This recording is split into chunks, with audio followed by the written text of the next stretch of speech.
Hello बच्चों, अपन अध्याय 3 दिल्ली सल्तनत, अध्याय 3 दिल्ली सल्तनत में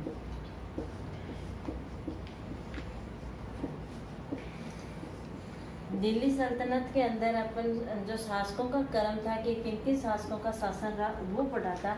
आज अपन पढ़ते हैं कि वो शासक अपने साम्राज्य का विस्तार कैसे करते थे, उनको किन किन समस्याओं का सामना करना पड़ता था, और दिल्ली जो सल्तनत यानी जो इतिहास की जो हमें जानकारी प्राप्त होती है वो किन किन से प्राप्त होती है, वो चीज़ अपन यहाँ पर देखते हैं। तो ये जो शासन जिन्होंने किया था, शासकों ने, वो हमें जानकारी किन किन से प्राप्त होती है,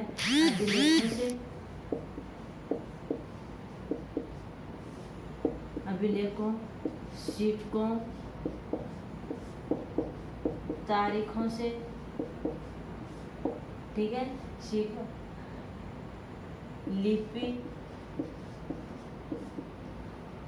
लिपि और स्थापत्य यानी भवन निर्माण कला से, स्थापत्य कला यानी भवन निर्माण कला से,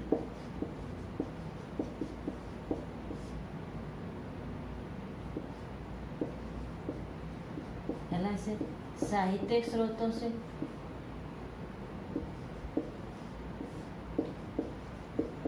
आदि से प्राप्त होती है।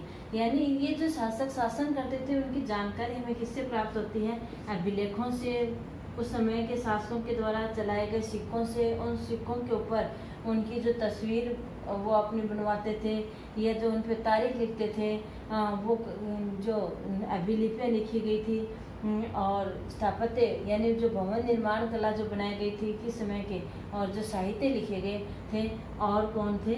विदेशी जो भ्रमण करने के लिए आए थे उनके द्वारा क्या प्राप्त होती है? हमें जानकारी प्राप्त होती है।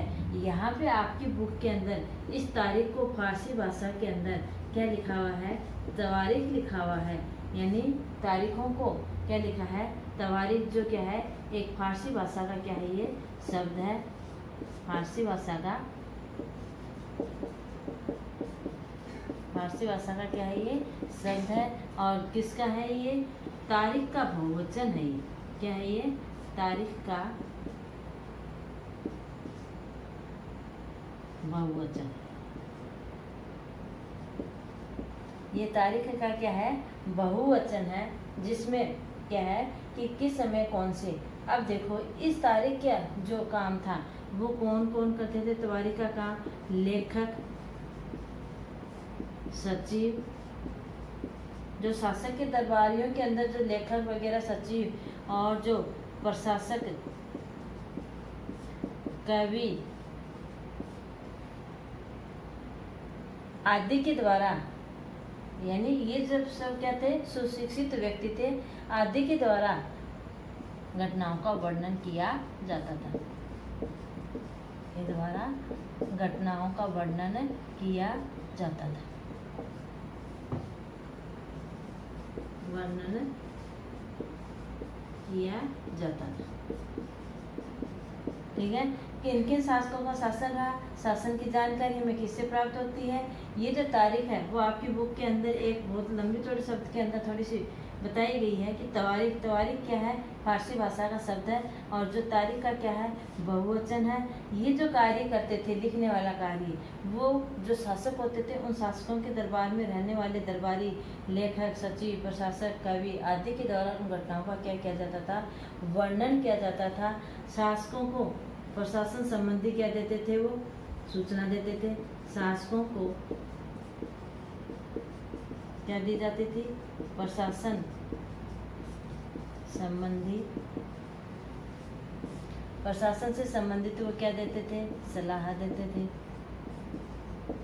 ठीक है, और क्या काम देते थे? और क्या करते थे? न्याय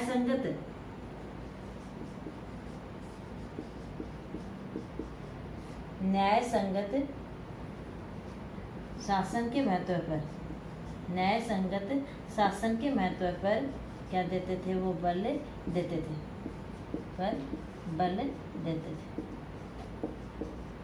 ये बताया जाता था उस समय के शासन को किस तरह से न्याय करना चाहिए। न्याय करना का मतलब जैसे कि एक उदाहरण दिया हुआ है कि वो जो अपने सीमाओं का विस्तार करने के लिए, बाहरी और अंदरूनी सीमाओं का विस्तार करने के लिए और क्या करते थे, कर लेते थे। कर किससे लेते थे, किसानों से लेते थे, ठीक है।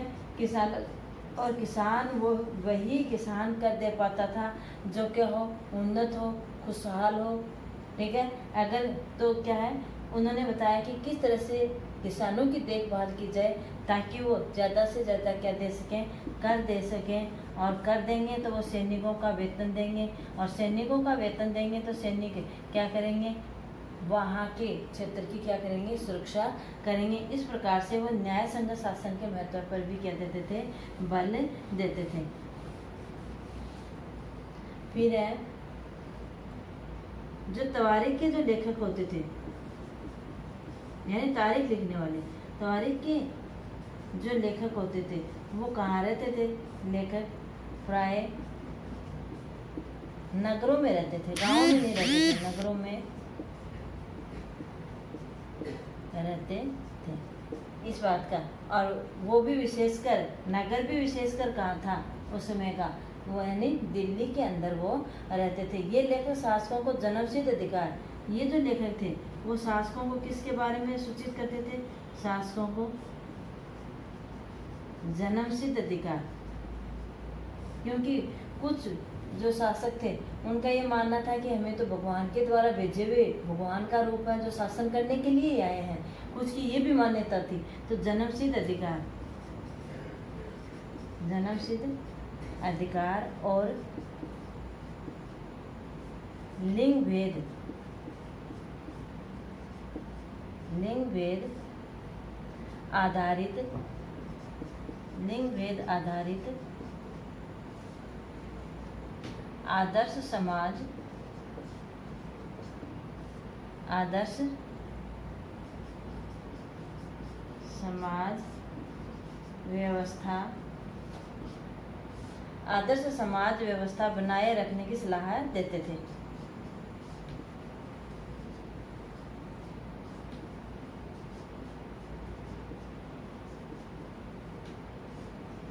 देखो राजा के दरबार में क्या है कि कौन कौन लोग किस तरह से क्या क्या काम करते थे, उनका भी कहीं कहीं आपकी बुक के अंदर उल्लेख किया गया है कि किसका किया है, मैं तो तारीख का वाले किया गया है, तवारीख का किया गया कि इस तवारीख को लिखने वाले यानी तारीखों को लिखने वाले होते कौन थे, उनका वर्णन, ठीक है ना। शासकों को प्रशासन के संबंधी सलाह दी जाती थी, न्याय संगत शासन के महत्व पर वो बल देते थे। तवारीख के जो लेखक होते थे वो प्राय कहाँ रहते थे, नगरों में, नगरों में भी प्राय कहाँ रहते थे, दिल्ली के अंदर रहते थे। और शासकों के जन्मसिद्ध अधिकार और लिंग भेद आधारित आदर्श समाज की व्यवस्था को बनाए रखने की वो क्या देते थे, सलाह देते थे। आपकी बुक के अंदर एक उदाहरण दिया गया है कि किस तरह से लिंग भेद आधारित जो शासन था उसके ऊपर उन्होंने उसका विरोध किया था, ठीक है, वो अपन पढ़ते हैं।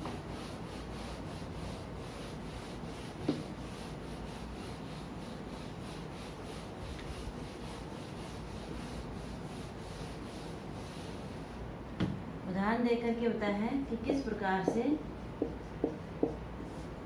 क्योंकि इल्तुतमिश की बेटी थी रजिया सुल्तान, इल्तुतमिश के चारों पुत्रों में से, और उसकी जो बेटी रजिया सुल्तान थी वो क्या थी कि सबसे ज़्यादा योग्य और सक्षम थी शासन करने में, और उसको क्या बना दिया गया था, शासिका घोषित कर दिया गया था। शासिका घोषित करने के पश्चात और मिन्हाज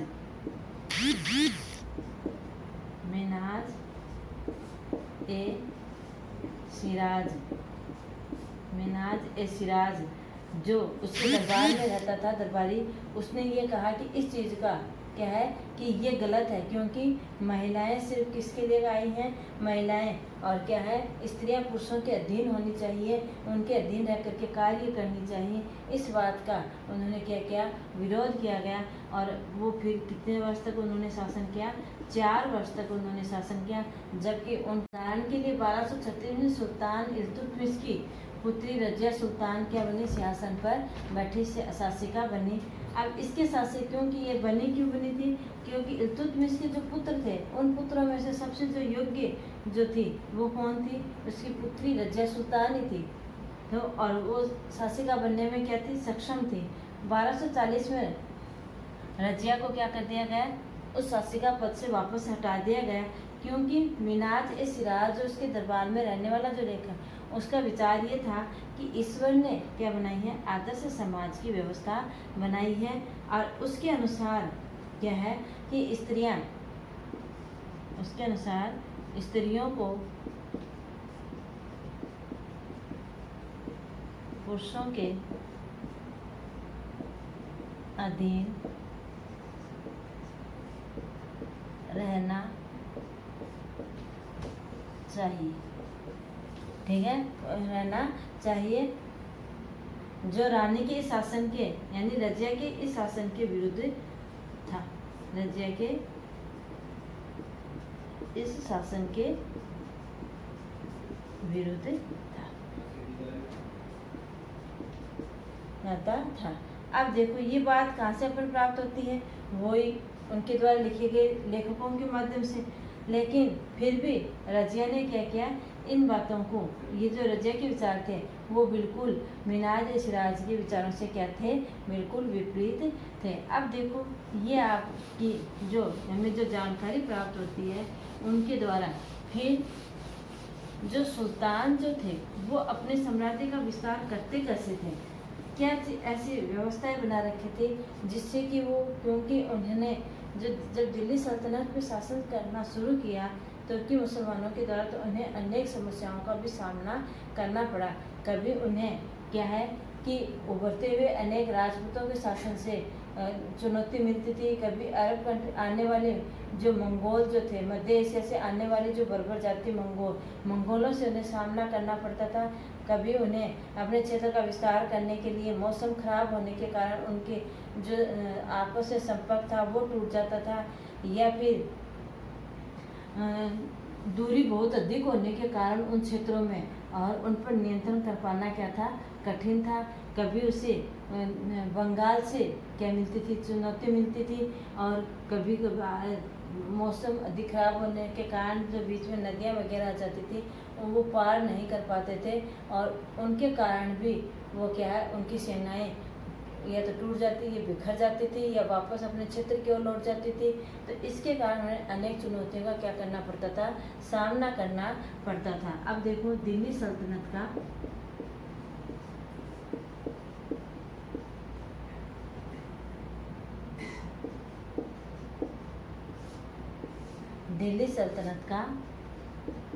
विस्तार, दिल्ली सल्तनत का जो विस्तार था वो कहाँ से कहाँ तक कैसे था।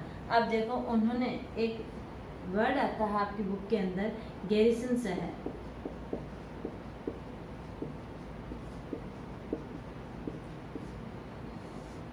गैरिसन शहर का मतलब होता है किले बंद बसा, है ना, यानी किले बना करके और उनको बिल्कुल बंद करके और उनमें रहने की व्यवस्था की जाती थी, और सैनिक जहाँ रहते थे, ठीक है ना, तो उस शहर को क्या कहेगा, गैरिसन शहर।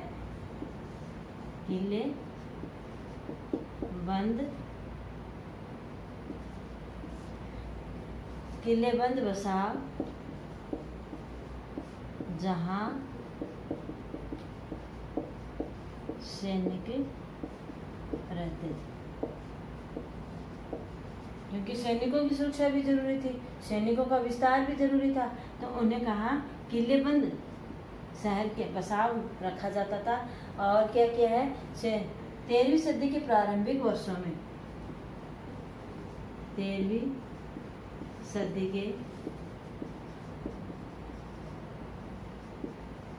प्रारंभिक वर्षों में क्या था, प्रारंभिक वर्षों में दिल्ली के सुल्तानों को और जो उसके भीतरी जो क्षेत्र थे उन पर नियंत्रण करना क्या था, नियंत्रण न के बराबर था। यानी इन्होंने आक्रमण तो कर दिया, पर जो दिल्ली वाला जो क्षेत्र था उसके अंदरूनी जो क्षेत्र थे उनके ऊपर इनका क्या नहीं था, नियंत्रण नहीं था। इस नियंत्रण को करने के लिए उन्होंने क्या बसा दिया, एक गैरिसन शहर बसा दिया था। ठीक है ना। वर्षों में दिल्ली के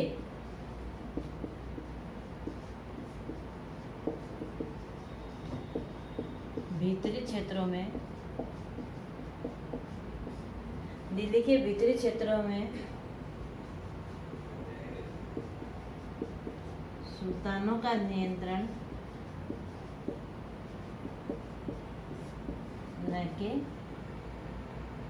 बराबर था। और ये नहीं होने के कारण उन्हें अनेक चुनौतियों का सामना करना पड़ता था। इसलिए उन्होंने क्या कर दिया कि न के बराबर था, यानी इस क्षेत्र तक आते थे वापस लौट जाते थे, उनका नियंत्रण नहीं था बार बार। और उनका मकसद क्या बन गया था, उनका मकसद यह बन गया था कि जो आवश्यक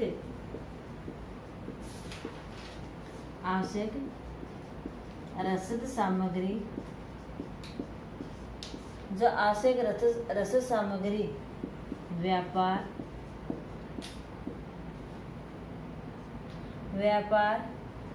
कर,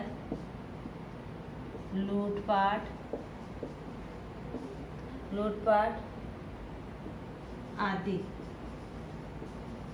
पर ही निर्भर हो गए थे। ठीक है।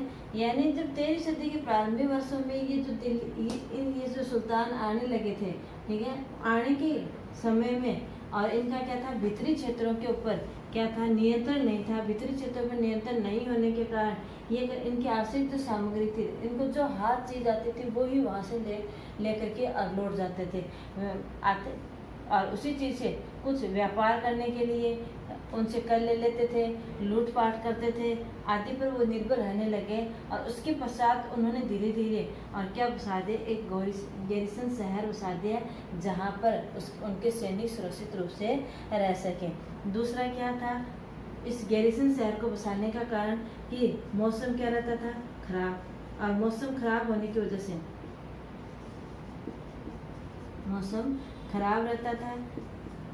मौसम खराब रहने की वजह से और क्या था, उनके जो नाजुक आपस में जो संपर्क था वो क्या था, छीन भिन्न हो जाता था, वो संपर्क नहीं रख पाते थे। इसलिए भी उन्होंने इस शहर की स्थापना कर दी। ठीक है, भीतरी क्षेत्रों के अंदर।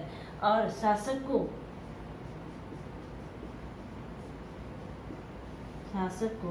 अफगानिस्तान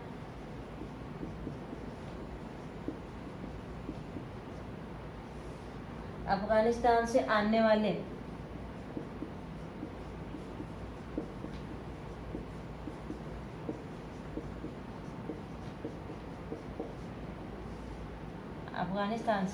वाले हमलवारों से भी और सूबेदारों से, जो हमला करने वाले थे उनसे और सूबेदारों से चुनौती मिलती रहती थी।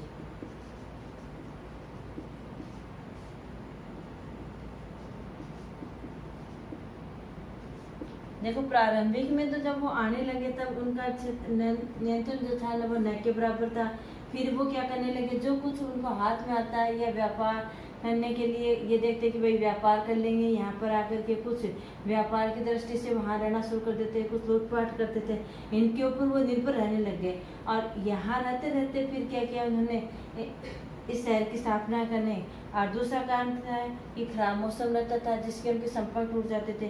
तीसरा कारण था कि जो अफगानिस्तान से, मध्य एशिया से आने वाली जो जातियाँ थी, हमलवार थे और सूबेदार, उनसे उनको क्या मिलती रहती थी, चुनौतियाँ मिलती रहती। इस तरह से इन चुनौतियों के कारण और दिल्ली सल्तनत अपने आप को बचाए रखने के लिए क्या था, कठिन था। और साम्राज्य का विस्तार करने भी क्या था, कठिन था। इसीलिए यहाँ दिल्ली सल्तनत में रहने वाले जो शासक थे वो अपना अधिक विस्तार नहीं कर सके। इस शहर का बसावट तो कर दी, लेकिन फिर भी उनको समय समय पर और ये चुनौतियाँ मिलती रहती थी। अब देखो साम्राज्य का विस्तार किसके कारण हुआ। दिल्ली सल्तनत का जो विस्तार था वो किसके समय हुआ था। का विस्तार किसके समय हुआ था। अलाउद्दीन खिलजी और मोहम्मद तुगलक के समय अधिक हुआ था। बाकी सुल्तानों के समय इसका विस्तार अधिक नहीं हुआ था। किसके समय सर्वाधिक विस्तार किसके समय हुआ था। सर्वाधिक विस्तार अलाउद्दीन खिलजी और मोहम्मद तुगलक के समय। मोहम्मद तुगलक के समय सर्वाधिक विस्तार हुआ था दिल्ली सल्तनत का। और नहीं होने का कारण आपको बता दिया कि किन कारणों से नहीं हो पाता था, ठीक है ना। अब देखो ये तो था कि बाहरी सीमाओं का और भीतरी सीमाओं का विस्तार करने के लिए। अब भीतरी सीमाओं का विस्तार करने के लिए जो गैरिसन शहर जो बसाया था, उस गैरिसन शहर की स्थिति को क्या करना था, मजबूत करना था। भीतरी सीमाओं का विस्तार करने के लिए गैरिसन शहर की स्थिति को क्या करना था, मजबूत करना था। दूसरा,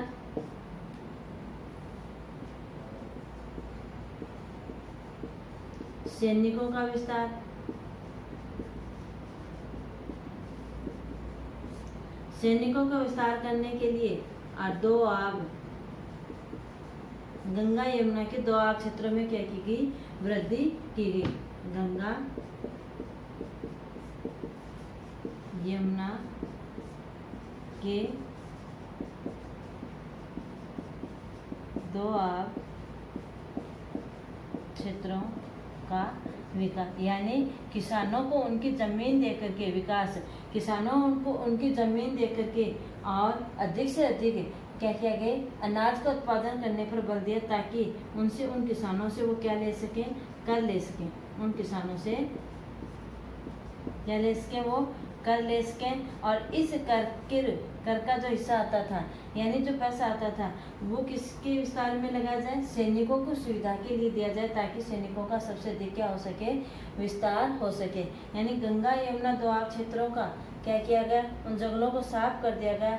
शिकारी संग्राहकों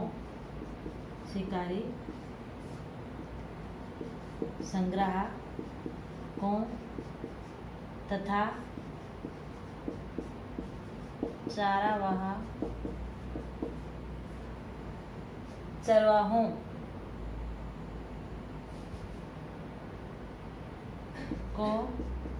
चरवाहों को क्या किया गया, उनके निवास को से खदेड़ा गया, को वहां से खदेड़ा गया।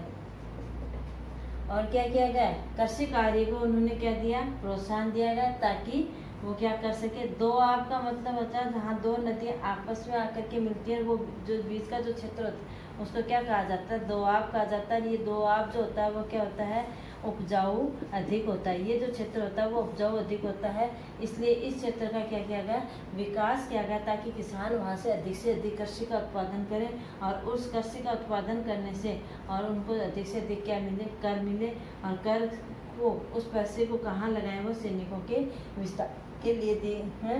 अधिक से अधिक उनका विस्तार किया जाए, ताकि वो अपनी स्थिति को क्या कर सकें, मजबूत कर सकें। ये सबसे ज़्यादा किसके काल में हुआ, अलाउद्दीन खिलजी और मोहम्मद तुगलक के काल में हुआ।